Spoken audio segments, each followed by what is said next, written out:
menyampaikan bahwa dia ingin segera mengakhiri ya perkawinannya dengan Andrew, dengan meminta kami untuk mengajukan gugatan cerai ke Pengadilan Agama.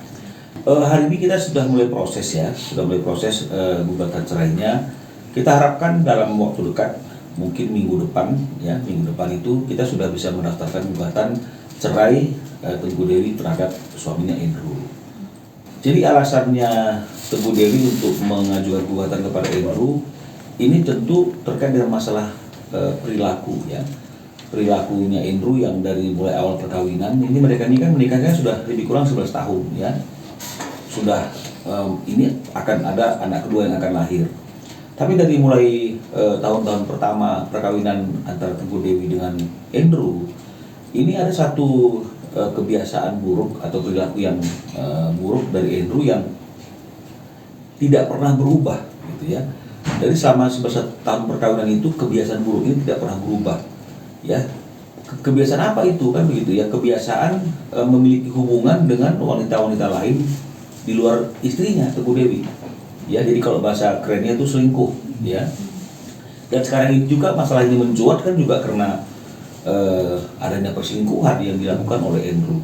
Nah jadi ini yang tidak bisa lagi ditoleransi oleh Tengku Dewi, karena bukan sekali dua kali ya, bukan sekali dua kali. Kalau sekali dua kali tiga kali mungkin ya hilaf ya.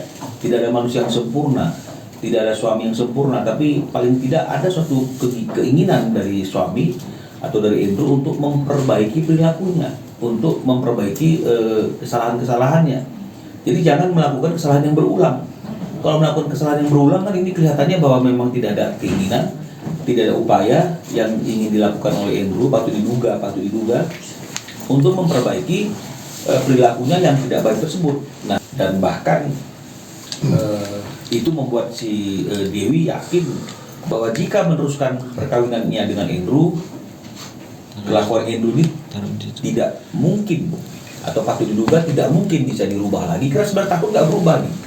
Jadi kalau diperpanjang perkawinannya, Tengku Dewi sudah tidak siap untuk menghadapi perilaku suaminya yang mungkin akan terus berlanjut dan tidak berubah, dan Tengku Dewi juga berhak untuk merasakan hidup yang bahagia tanpa ada pressure mental akibat perilaku suaminya yang kurang setia atau tidak.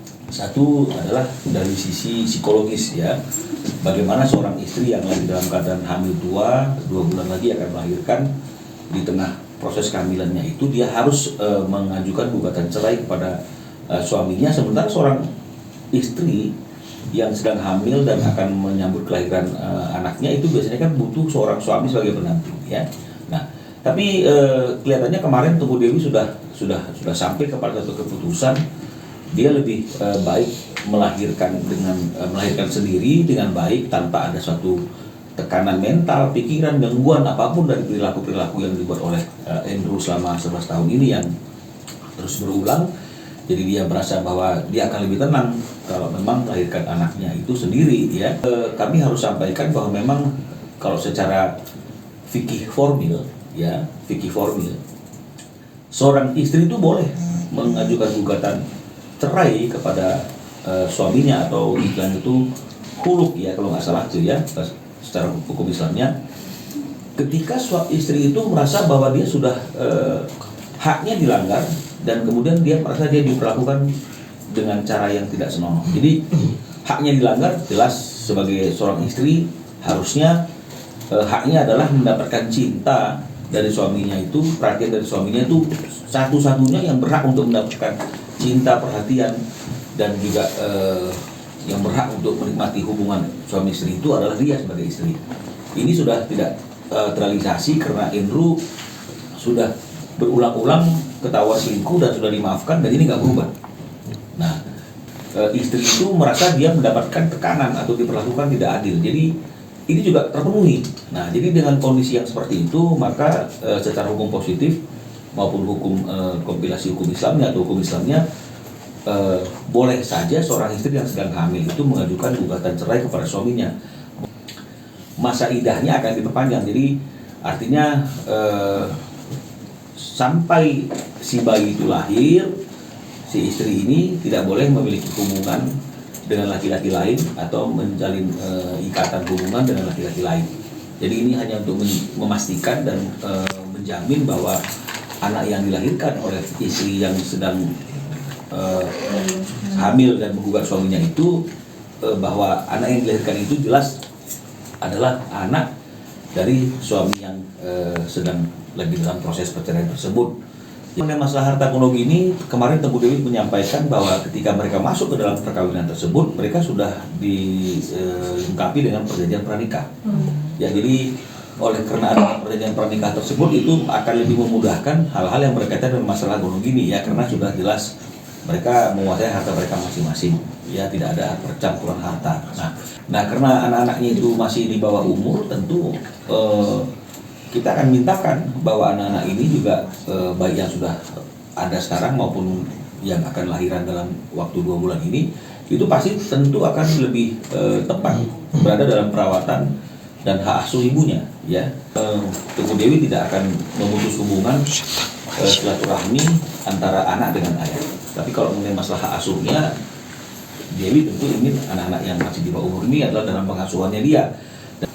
Hak nafkah pendidikan, kesehatan buat anak-anaknya gitu ya, dan juga mungkin nafkah hidup juga buat si Teguh Dewi sampai ada perkawinan lagi. Itu menurut aturan hukum, meskipun kita tidak mengharapkan itu akan dilakukan, yang hak nafkah istri itu, tapi setidak-tidaknya hak-hak yang diizinkan oleh undang-undang untuk kita mintakan dalam gugatan perceraian tersebut, kita akan mintakan.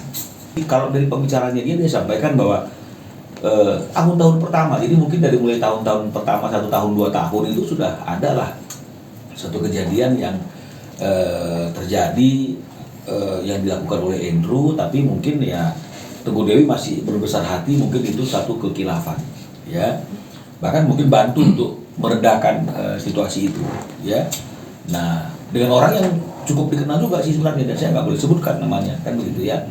Nah, dan kemudian terjadi lagi seperti itu, ya Teguh Dewi juga coba juga kembali memaafkan. Nah, jadi dia tidak bilang jumlahnya, tapi kalau dibilang berulang-ulang, saya yakin itu pasti udah lebih dari 3 kali ya, lebih dari 3 kali.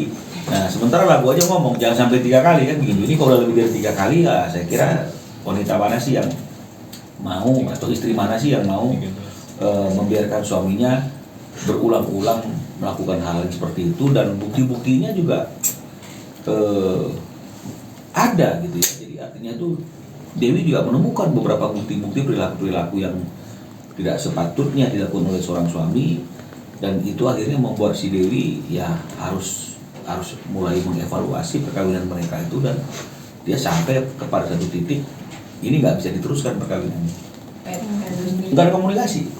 Ya, jadi untuk menjaga mental, untuk menjaga segala sesuatunya agar Dewi itu tenang, dari pertemuan kemarin itu dikatakan bahwa hari ini Dewi dengan Andrew sama sekali sudah tidak ada komunikasi, karena memang Dewi nggak ingin dulu berkomunikasi, karena dia ingin menenangkan diri dan ingin mempersiapkan proses kelahiran anaknya yang kedua ini.